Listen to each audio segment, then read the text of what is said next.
મારું નામ પટેલ ડાયાભાઈ હરિભાઈ છે।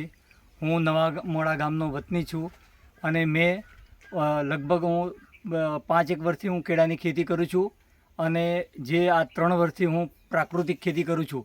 જો પ્રાકૃતિક ખેતીમાં મને સારો એવો લાભ મળે છે અને જે મારું વેચાણમાં મને કોઈ તકલીફ પડતી નથી અને મારો માલ ગોધરા, બાલાસિનોર અને વડોદરા સુધી જાય છે। તેમજ મેં ગુપ્તાનું સર્ટિફિકેટની કોશિશ પણ કરી છે અને ગુપ્તાનું સર્ટિફિકેટ પણ મળી જશે અને મારું વાર્ષિક ઉત્પાદન લગભગ કેળમાંથી 1 હેક્ટરમાંથી 7 થી 8 લાખ રૂપિયા મને મળે છે। તેથી હું બીજા અન્ય પાકો કરતાં મને સારી આવક મળેલ છે અને કેળાની જોડે જોડે મેં ઓબા તેમજ હળદર અને સુરણની ખેતી પણ કરેલી છે।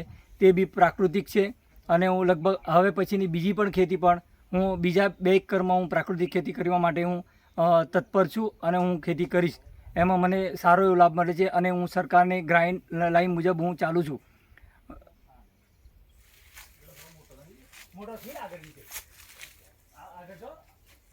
મોટી મોટી પેલી બાજુ